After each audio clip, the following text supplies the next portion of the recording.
Pues hola, buenas noches, amigos del cine y el misterio, y bienvenidos una noche más a las crónicas de Pablo. Y permitidme que esta noche sea serio, esté en una disposición menos festiva que en otras ocasiones, porque vamos a abordar en esta ocasión un tema de calado y que requiere su seriedad y su sentido, ¿no? Os estaréis preguntando qué es lo que hago con esta chupa de cuero en estas fechas en las que estamos, que precisamente no hace frío. En el final del vídeo os hablaré expresamente del significado de esta chaqueta, que tiene mucho que ver con el tema que vamos a abordar en esta ocasión, que no es nada más y nada menos que un sentido homenaje, reivindicación y recordatorio de lo que fue los atentados trágicos que sufrimos en Madrid el 11 de marzo del 2004. En este vídeo encontraréis un repaso a lo que fue la mayor tragedia sufrida en el continente europeo, con nada menos que 191 víctimas mortales y miles de heridos y damnificados. Y, como no, también abordaremos el tema de la conspiración y teorías alternativas que hay al respecto. Así que, dentro intro. La realidad es poliédrica. Exige tener conocimientos multidisciplinares. Conocimientos como los que brinda este canal. Sobre cine y bandas sonoras, videojuegos, series,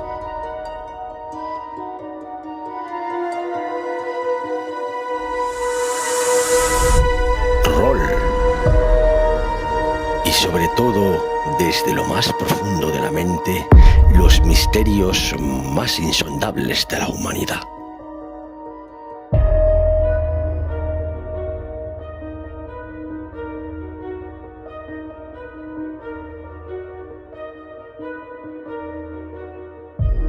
Yo soy Pablo, y estas son mis crónicas.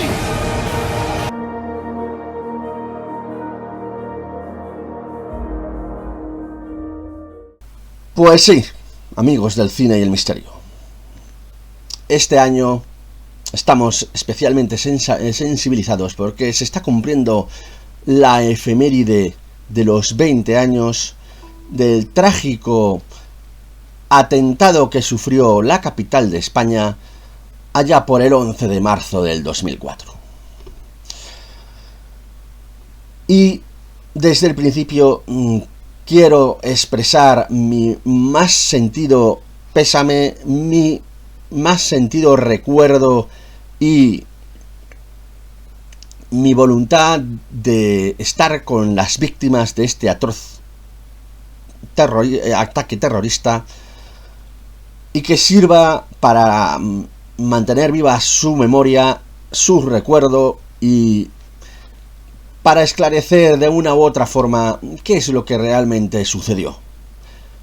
Por eso este vídeo quiero que vaya dedicado a todas las víctimas de este atroz ataque terrorista que sesgó muchas vidas y que inundó durante varios días, y que yo lo pude sentir, la capital de España en una vorágine de sentimientos encontrados, de atmósfera densa, pesada, y por supuesto una oleada de solidaridad, no solo a nivel nacional, sino también a nivel internacional, que pudo también patentizar el horror que se vivió en Madrid en esos días, y el sentimiento unánime de que cualquier acto terrorista, y más este de tamaña magnitud, nunca puede ser de nuevo repetido,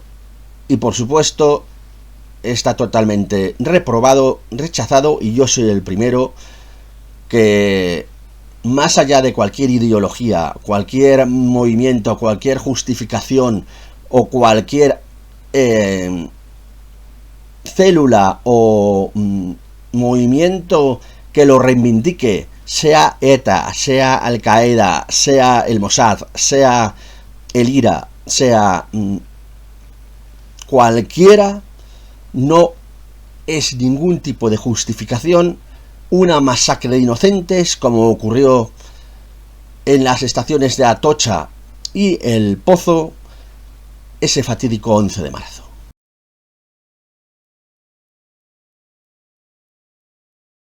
Dicho esto, yo creo que sería conveniente hacer una contextualización del momento en el que estamos viviendo. Nos encontramos en el 2004. Estados Unidos y Bush a la cabeza declaró la guerra al terrorismo como respuesta drástica a los pasados atentados del 11S, que por cierto tenéis reseña en el canal, pondré una etiquetita por aquí arriba. Pues bien, las consecuencias de ese atentado del 11S hizo que Estados Unidos y Bush declararan la guerra a Irak, a el terrorismo, a Al Qaeda y a Bin Laden como principal cabeza visible de la célula de Al Qaeda y de los terroristas yihadistas. A esa guerra explícita que le declaró Estados Unidos se uniría en la famosa foto de las Azores el presidente del Reino Unido, Tony Blair, y el presidente de España, José María Aznar. Habría aquí que también incluir por qué Aznar, en contra de lo que es el clamor popular, que fue altamente criticado y hubo un movimiento masivo en contra de la intervención española en la guerra de Irak, hizo ese movimiento a nivel político internacional. Y es para mí, una deuda que tenía el gobierno español por la intervención crucial de Estados Unidos en el incidente del asalto al islote de Perejil por parte de Marruecos. Este conflicto que involucró a ambos países ocurrió entre el 11 y el 20 de julio del 2002 y que se dirimió a favor de España gracias a la intervención de Estados Unidos, que se posicionó a nuestro favor. Y eso hizo que Marruecos retirara sus tropas y devolviera este islote a la soberanía española, que es al que pertenecía. Por eso pienso yo que a lo mejor favor por favor se paga, y en ese sentido Aznar se sentiría en obligación de apoyar a su socio estadounidense en esas maniobras bélicas que estaban justificadas por la posesión de armas de destrucción masiva por parte de Saddam Hussein e Irak, que por cierto se descubrió que era falso, pero en ese momento no se sabía. También habría que aclarar que esa intervención española en la guerra de Irak no fue a nivel armamentístico. Vamos, nuestros soldados no tiraron ni una sola bala. Era simplemente apoyo básicamente humanitario. Pero bueno, sí que hubo unas maniobras allí y que la ciudadanía entera se levantó con el eslogan del no a la guerra en contra de esa política de Aznar, que le iría debilitando en su tiempo de mandato, ¿no? Hasta el punto de que ese mismo año los Goya, siempre tan reivindicativos políticamente, sacaron todos las papeletas de los ganadores con un no a la guerra muy claro. Y, por supuesto, para que no se me tilde de que esté haciendo ningún tipo de alegato en pro o en contra de cualquier posición, yo estoy firmemente a favor de un no a la guerra, pero no solo a la guerra de Irak, a cualquier guerra, concretamente las que estamos viviendo en Gaza, en Ucrania, en Cisjordania, en Sudán, en un montón de conflictos bélicos que está habiendo actualmente, son igualmente reprobables, señoras y señores. Así que, por supuesto, mi adhesión a ese eslogan de no a la guerra. Más consideraciones. Una extremadamente importante. Ese 2004 era año electoral. Concretamente, las elecciones se iban a celebrar, las generales, por supuesto, el propio 14 de marzo de ese mismo año. Y los atentados del 11 de marzo vinieron totalmente a dar un vuelco electoral. Buscado o no buscado, lo dirimiremos a lo largo de este vídeo.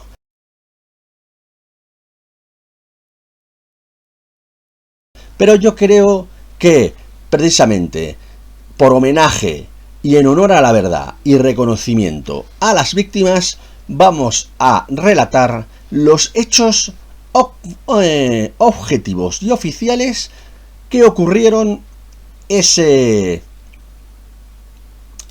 fatídico 11 de marzo. Los acontecimientos ocurrieron a primerita hora de la mañana, en una franja entre las 7 de la mañana, 7 y media de la mañana y 8, en el que, por supuesto, había alto flujo de personas que iban y venían en los trenes de cercanías de Madrid a sus puestos de trabajo o a sus lugares de destino y origen en pos de sus vidas cotidianas. Fueron 4 los trenes involucrados en la masacre. El tren número 21.431 estaba estacionado en la vía 2 de la estación de Atocha cuando se produjeron 3 explosiones. Antes de las 7:37 se produjo la primera explosión en el coche 6. A las 7:38 se produjo la segunda en el coche 5 y a las 7:38 con 40 segundos en el coche 4. Además existía un cuarto artefacto localizado en el coche 1 que no llegó a explosionar, y un equipo de los TEDAS lo explosionaron a las 9:59 de forma controlada. El tren número 21.435 estaba iniciando la marcha en la estación del Pozo cuando a las 7:38 se produjo 2 explosiones en los coches 4 y 5. Un tercer artefacto estaba en el andén de la estación a la altura del coche 3 y fue explosionado por los TEDx. Y un cuarto artefacto realizó de forma inadvertida un periplo. Es la famosa mochila de Vallecas, que a esa ya llegaremos porque la teoría de la conspiración hace especial detenimiento en este peculiar periplo y concretamente en el contenido que se encontró, porque contenía 500 gramos de explosivo plástico, goma 2 eco, metralla y un detonador y por supuesto un teléfono móvil para forma de temporizador. El tren número 21.713 estaba estacionado y acababa de cerrar puertas en la estación de Santa Eugenia cuando en el 38 hubo una explosión en el coche 4. Y por último, el tren 17.305, que estaba a unos 800 metros de la estación de Atocha, en la línea férrea paralela a la calle Tellez. A las 7:39 se produjo 4 explosiones en los coches 1, 4, 5 y 6. Poco después de las explosiones, los servicios de emergencia prepararon un hospital de campaña en las instalaciones del polideportivo Daoíz de Velarde, a unos 50 metros del lugar de la explosión. Para ese momento, las zonas afectadas eran un caos. Como hemos dicho, han afectado a 191 víctimas y había miles de heridos y personas más o menos afectadas de una u otra forma. Por supuesto, el recuento final de víctimas se hizo a fecha de 23 de marzo, contabilizándola en las 191 personas y llegando a la cifra definitiva de 1857 las personas heridas o lesionadas. El clamor popular fue tremendo y se empezaron a hacer manifestaciones en apoyo a las víctimas y en contra del acto terrorista por toda España. Y como hemos dicho, también a nivel internacional fue la noticia del día y España recibió condolencias y mensajes de ánimo y apoyo de los principales países desarrollados.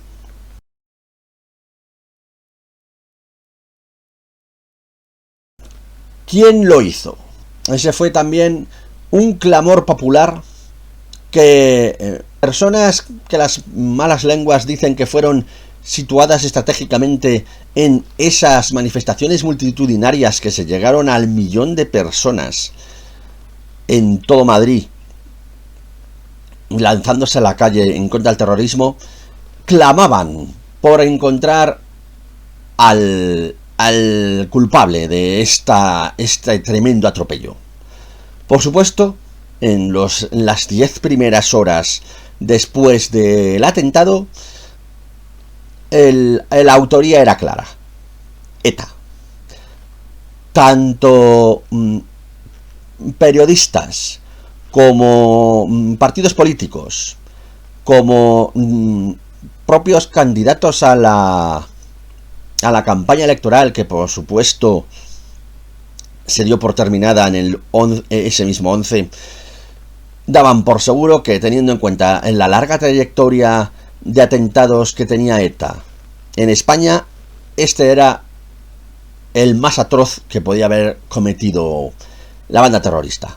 Sin embargo, en las investigaciones posteriores, el propio gobierno del PP, que estaba en esos momentos en funciones, y luego, tras las propias elecciones, que se dio el vuelco electoral que luego pasaremos a relatar, empezaron a aparecer pistas, indicios y distintas diatribas que empezaban a indicar que la autoría del ataque terrorista fue Al-Qaeda y el integrismo islamista. Esto, por supuesto, se asoció inmediatamente a las represalias de Al-Qaeda y Bin Laden por el apoyo de España a la guerra de Irak. Y eso, por supuesto, favorecería los intereses del PSOE y la izquierda española, que estaba en contra de este apoyo.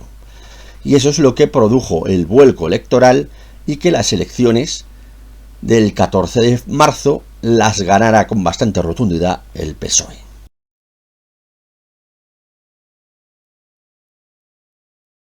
¿Cuáles fueron estos indicios? Primeramente, la referida mochila de Vallecas. Esta extraña mochila, que no llegó a detonar, produjo este extraño periplo que acabaría del lugar de los hechos a otro hospital de campaña como el que se formó en el IFEMA, y de ahí extrañamente apareció en la comisaría de Vallecas, que es donde se examinó como una de las presuntas mochilas bomba que no llegaron a explosionar, con el contenido relatado anteriormente de comado seco, metralla, el teléfono móvil y el detonador, por supuesto. pero aún hay más. También apareció en las inmediaciones una furgoneta Kangoo que se asoció enseguida a la propiedad de los terroristas, en tanto en cuanto aparecieron distintas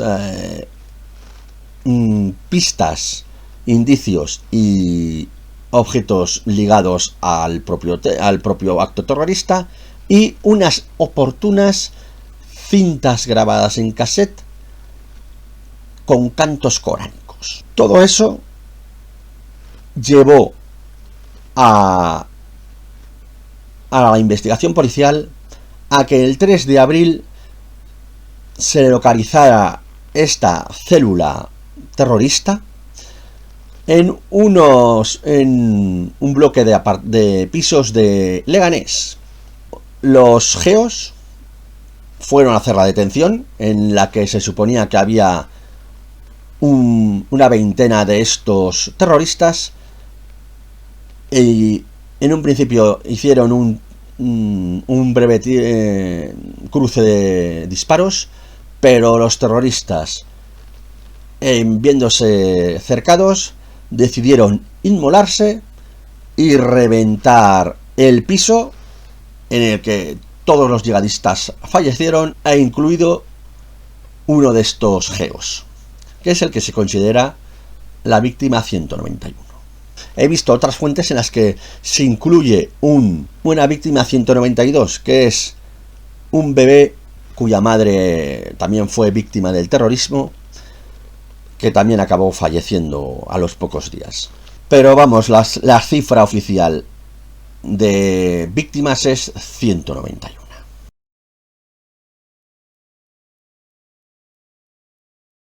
Y hasta aquí estaría la oficialidad. Para la ortodoxia, fue un atentado explícitamente hecho por Al-Qaeda, por Bin Laden, y en represalia de lo que es la intervención española en la guerra de Irak. E incluso yo creo que la comunidad islámica también venía reivindicando al Andalus desde años inmemoriales, y la amenaza de un ataque terrorista estaba siempre vigente. Lo que es el informe pericial y la investigación policial al respecto concluyeron que el ataque había sido producido por Al-Qaeda, sin ningún tipo de vinculación de ETA, que por cierto, a los pocos días ETA mandó un comunicado desvinculándose totalmente de los atentados. Y también Bin Laden sacó otro comunicado a través de Al Jazeera, ya no exactamente reivindicándolo, pero sí alegrándose y jactándose de ese ataque terrorista que sufrimos en Madrid.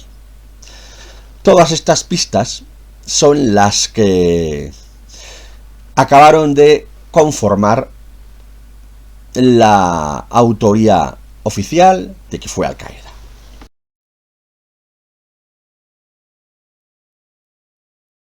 Sin embargo, medios como El Mundo, Libertad Digital, La COPE, Pedro J. Jamínez, Fernando Mújica, Eduardo García Serrano, por supuesto Federico Jiménez de los Santos,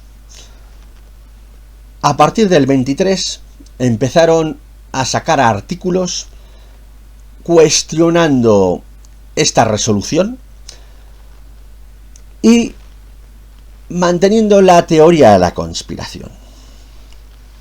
Esta teoría de la conspiración, también avalada por periodistas investigadores como Luis del Pino o Lorenzo Ramírez, parten de la premisa de que hubo una ocultación de las pruebas casi inmediatas, porque los vagones, inusualmente en una investigación abierta policial, fueron achatarrados casi inmediatamente después de los atentados, con lo que cualquier prueba física in situ de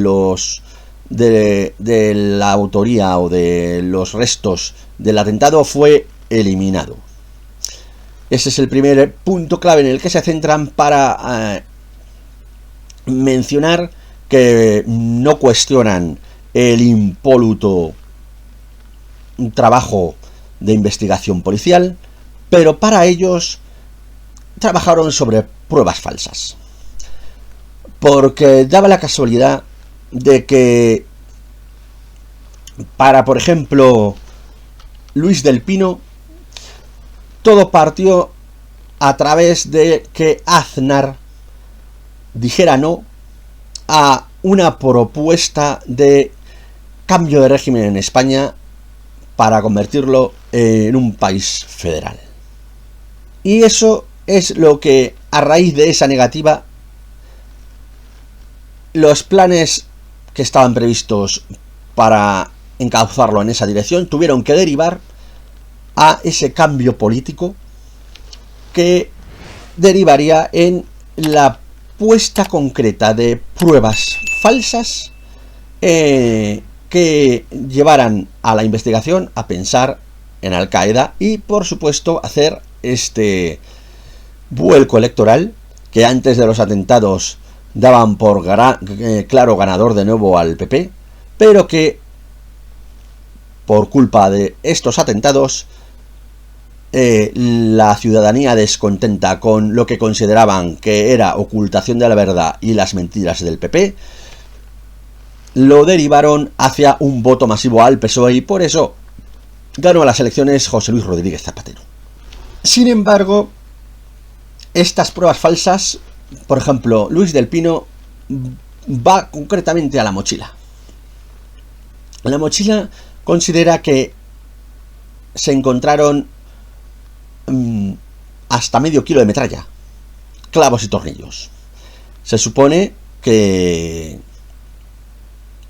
para ocasionar el mayor daño posible en la explosión.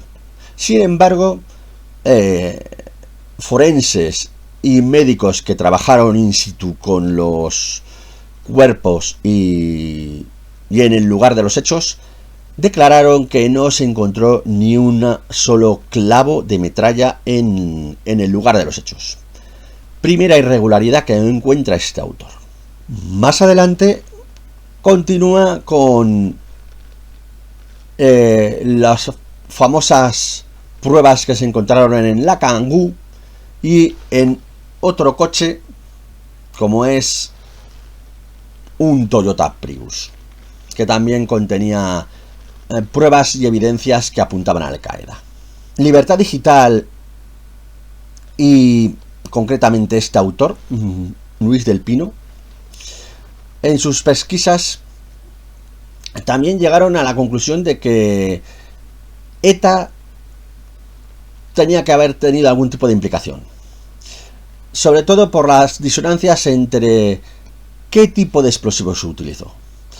Al haber achatarrado tan rápidamente las pruebas físicas, no se puede saber si era goma 2 eco o titadín, que es básicamente el que suele usar ETA. Ellos aportan como prueba para darle consistencia a su teoría lo que es, por ejemplo, que el lugar de adquisición de los móviles, el gerente o el dueño del establecimiento atestiguó que fueron comprados por gente totalmente española y que en algún momento les oía hablar en un idioma que no entendían y que los investigadores concluyeron que tenía que ser euskera. Ahí tenemos una primera referencia con ETA, aparte de el tema de esa doble versión de qué fue exactamente lo que detonó. Para este colectivo conspiracionista recurren a la sentencia firme que en el 2010 sacó el juez Luis del Olmo y las conclusiones finales de la investigación policial y peritorial, en el que no se refería exactamente a una célula de Al-Qaeda, puesto que no había pruebas suficientes como para atestiguarlo. Culminando esta investigación en que sería una célula independiente islamista desligada de Al-Qaeda. Luego ya la premisa de que fue Bin Laden en represalia a los ataques de la guerra de Irak también empezaba a desmontarse. Para estos investigadores viene a ser perfectamente un cambio de régimen, pero ellos no abordan el tema como que fue algo pertrechado, como también hay teorías más radicales que dicen que detrás de este atentado estuvo incluso el gobiernos y las agencias secretas de Marruecos o incluso de Francia, e incluso llegan a implicar a altas esferas del PSOE. Yo hasta ahí no llego, por supuesto, no quiero aquí meterme en problemas. Y aparte no son palabras mías, son palabras de distintas fuentes conspiracionistas. Aunque sí que a nivel personal me lleva a reflexionar en que realmente la política exterior de la España del PP con Marruecos era tensa. Ya desde el propio momento de el accionado que se hizo en el 2002 con la toma de Perejil. Pero es que ahora te paras a pensar, incluso ahora mismo, en la buena consonancia que hay entre el PSOE y Marruecos. Y sobre todo, se ve que este presidente actual que tenemos, nuestro amigo Pedro Sánchez, parece que le está bailando mucho el agua a Mohamed VI y a la política marroquí, hasta el punto de que ha preferido romper relaciones con Argelia, que era el que no suministraba gas natural, por ponerse en consonancia o alinearse con la postura marroquí con respecto al Sáhara Occidental. Es decir, ya desde 2004 a Marruecos le podría interesar ese cambio de gobierno. Así que a saber si los rumores de una intervención de los servicios secretos marroquíes no esté tan desencaminada, porque además me parece claramente sospechoso y por llamativo en tanto en cuanto que los terroristas, empezando por Mohamed el Egipcio o todos los que han sido enjuiciados, que por cierto han sido enjuiciados, pero muchos ni han cumplido las condenas y a otros incluso han sido absueltos. Ahí lo dejo. Pero son de nacionalidad marroquí. Vale que si fuera Al-Qaeda y Bin Laden, estos pueden tener células durmientes por distintos países de la órbita árabe islámica, y el más cercano a España podría ser una célula durmiente marroquí que se desplazara a España y pudiera atentar. Eso es también perfectamente plausible y factible. Pero a mí también lo que me llama la atención, y esto también es a nivel personal, es vamos a ver, ETA tiene una larga trayectoria y una gran infraestructura en España en cuanto a terrorismo se refiere. De hecho, el PP estaba dando perfectamente grandes golpes contra ETA al desarticular células, al hacer detenciones y al dar palos y mermar la infraestructura interna de la célula terrorista. Por eso, dentro del entorno del PP se llegaba a oír, incluso antes de la victoria del PSOE, que si era ETA la autora del atentado, ellos barrían las elecciones. Sin embargo, si se demostraba que era Al-Qaeda, el que ganaría era el PSOE. De ahí que el PP a lo mejor se centrara más en la investigación y la propuesta de que la autoría fue de ETA. Por supuesto, al PSOE eso, para sus intereses, que de ahí también radica un poco la teoría de la conspiración, sus intereses electorales, no le interesaba esa postura y se focalizó en minar la propuesta de que fuera ETA e insistir en la propuesta yihadista, para así culpabilizar al PP no solo de encubrir y mentir a la ciudadanía, sino también ser la causante del atentado por habernos metido en la guerra de Irak. Cosa que parece que le funcionó bastante bien al PSOE. ¿Que el PSOE estuviera detrás del atentado? Lo dudo.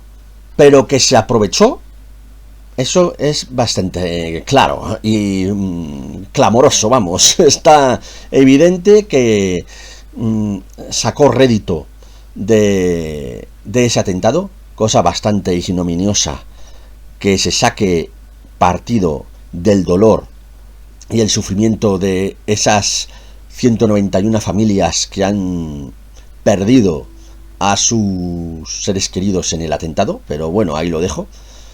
Al fin y al cabo, todo es ansia de poder y politiqueo, y ya se puede ver que con tal de mantenerse en la Moncloa se hace cualquier cosa, que sí, Pedro Sánchez. ¿Que estuviera implicado los servicios secretos marroquíes o franceses? No hay evidencias ni constancias de eso, aunque cuando el río suena agua lleva.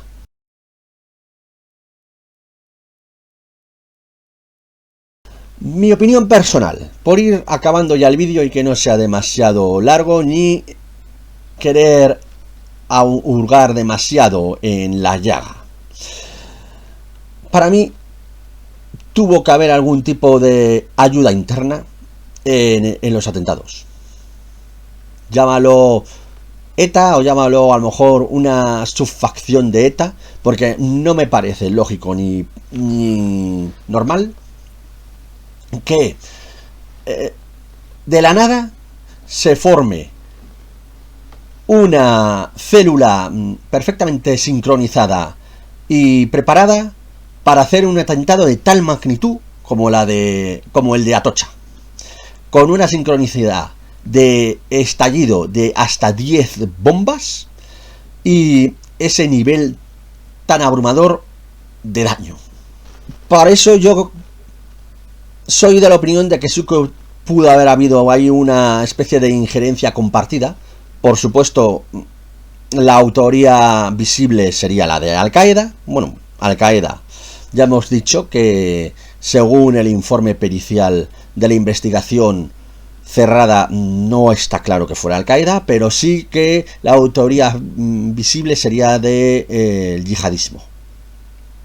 Pero que detrás hubo a lo mejor una infraestructura interna apoyada o instruida por etarras, tampoco me extrañaría.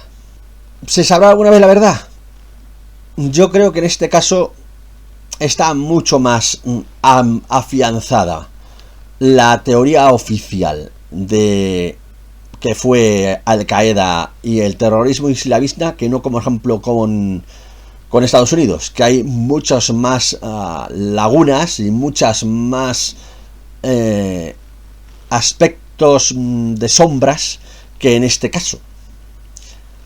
Pero sí que es verdad que todas las claves que dan estos autores como Lorenzo Ramírez o Luis del Pino son cuanto menos sospechosas de que no todo está tan claro en el caso del 11M y que hay muchas sombras o muchos aspectos sospechosos de que las pruebas pudieron haber sido manipuladas o tergiversadas para inclinarlo hacia una dirección. Nada más, yo creo que hemos hecho un repaso bastante interesante de cómo está la situación. De nuevo me solidarizo y mi más sentido homenaje con este vídeo a las víctimas a los fallecidos y mi apoyo incondicional y por supuesto repulsa a cualquier acto terrorista violento y que sesgue vidas humanas, y menos si son vidas humanas inocentes como las que estamos hablando del 11M. Y mi más querido y apoyo y entrega a las víctimas, y un fuerte abrazo a personas que hayan podido tocarles de cerca este agravio a la humanidad, como fue el atentado del 11M. Así que nada más. Como decimos en el canal, sed buenos, no hagáis nada de lo que yo no hiciera, y recordad, hay muchas crónicas, pero no son las crónicas de Pablo.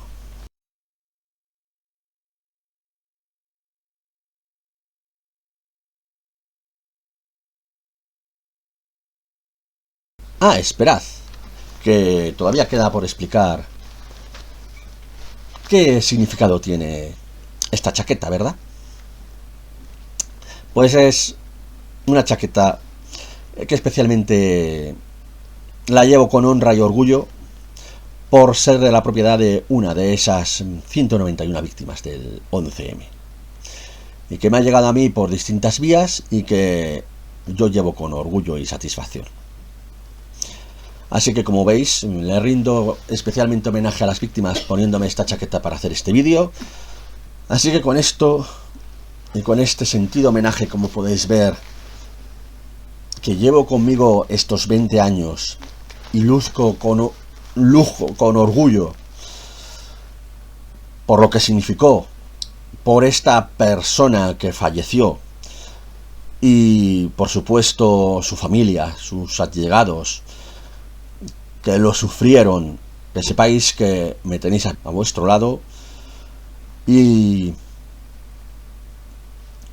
que antes o después espero que se llegue a descubrir la verdad,